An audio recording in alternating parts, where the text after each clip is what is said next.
একই রাতে আরকেপুর থানার অন্তর্গত 4টি পৃথক এলাকায় সংঘটিত ধারাবাহিক চুরির ঘটনায় ব্যাপক চাঞ্চল্যের সৃষ্টি হয়েছে গোটা উদয়পুর মহকুমা জুড়ে। একের পর এক চুরির ঘটনায় সাধারণ মানুষের মধ্যে আতঙ্ক ছড়িয়ে পড়েছে। পাশাপাশি আরকেপুর থানার রাত্রিকালীন প্যাট্রোলিং ও টহলদারির ক্ষেত্রে গাফিলতির অভিযোগও নতুন করে সামনে আসছে। স্থানীয়দের দাবি, দীর্ঘদিন ধরে এলাকায় চুরি, গরু পাচার ও অপরাধমূলক কর্মকাণ্ড বৃদ্ধি পেলেও পুলিশ কার্যকর ভূমিকা নিতে ব্যর্থ হচ্ছে, যার ফলে চরম ভোগান্তির শিকার হচ্ছেন সাধারণ মানুষ। জানা গেছে, রবিবার গভীর রাতে টেপানিয়া হাসপাতাল চৌমোহনী এলাকার কালী মন্দিরে খানা দেয় একদল দুষ্কৃতিকারী। অভিযোগ, তারা একটি মারুতি ভ্যান গাড়ি করে এসে মন্দিরে প্রণামী বাক্স ভেঙে নিয়ে যায়। ধর্মীয় প্রতিষ্ঠানে এই ধরনের চুরির ঘটনায় স্থানীয়দের মধ্যে তীব্র ক্ষোভ ও উদ্বেগ তৈরি করেছে।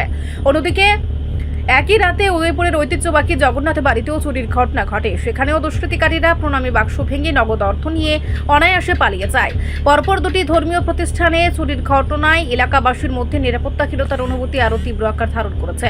ধর্মীয় প্রতিষ্ঠানের পাশাপাশি দুষ্কৃতিকারীরা খানা দেয় বসত বাড়িতেও। ছনবন এলাকায় অবসরপ্রাপ্ত কর্মচারী আশিস দাসের বাড়ির সদস্যরা বাইরে থাকার সুযোগকে কাজে লাগিয়ে গভীর রাতে ঘরে ঢুকে চোরের দল। তারা ঘরের বিভিন্ন সামগ্রী তছনছ করে নগদ অর্থ ও স্বর্ণালংকার চুরি করে নিয়ে যায়। এই চুরির রেশ কাটতে না কাটতে পাশের বাড়ির মান্নার মিয়ার বাড়িতেও হানা দেয় একই দল। সেখান থেকে দুটি গরু চুরি করে একটি বলেরো গাড়িতে তুলে নিয়ে চম্পট দেয় তারা। ঘটনার খবর পেয়ে আরকেপুর থানার পুলিশ পৃথক পৃথক ঘটনাস্থলে ছুটে গিয়ে তদন্ত শুরু করে। এলাকায় থাকা সিসিটিভি ক্যামেরার ফুটেজ দেখা গেছে, গরু দুটি একটি বলেরো গাড়িতে তুলে দ্রুত এলাকা ছেড়ে পালিয়ে যাচ্ছে দুষ্কৃতিকারীরা। পুলিশ ইতিমধ্যে সেই ফুটেজ সংগ্রহ করে তদন্তে নেমেছে বলে জানা গেছে। একই রাতে ভিন্ন ভিন্ন এলাকায় চুরির ঘটনায় গোটা উদয়পুর মহকুমা জুড়ে এখন থমথমে ও আতঙ্কের পরিবেশ। স্থানীয়দের অভিযোগ, বিগত কয়েক মাস ধরে এলাকায় একাধিক চুরির ঘটনা ঘটলেও অধিকাংশ ক্ষেত্রেই রহস্যের সমাধান করতে পারেনি পুলিশ। ফলে সাধারণ মানুষের মধ্যে ক্ষোভের পারদ ক্রমে চড়ছে এবং পুলিশি টহল ও নজরদারির কার্যকারিতা নিয়ে বড়সড় প্রশ্ন উঠছে।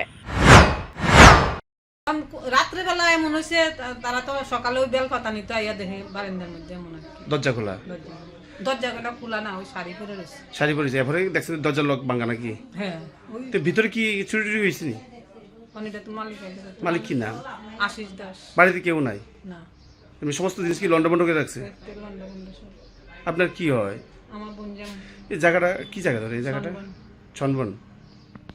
আশিস দাস কি করে উনি? এখন তো রিটায়ারমেন্টে আছে পাবলিক হেলথে।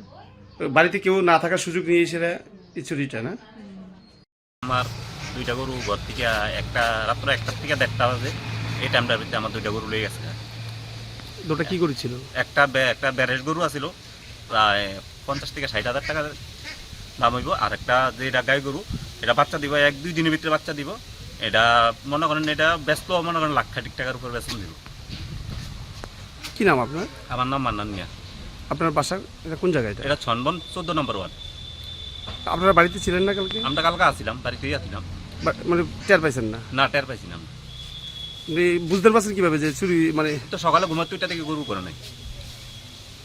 তারপর কি সিসি পুলিশ টুলিশ আইছিল? পুলিশ টুলিশ আসছিল, সিসি ক্যামেরা কি কিছু দেখতে পাচ্ছেন?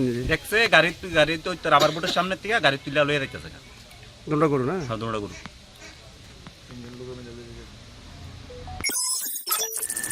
রিপোর্ট সংবাদ প্রতীক্ষা।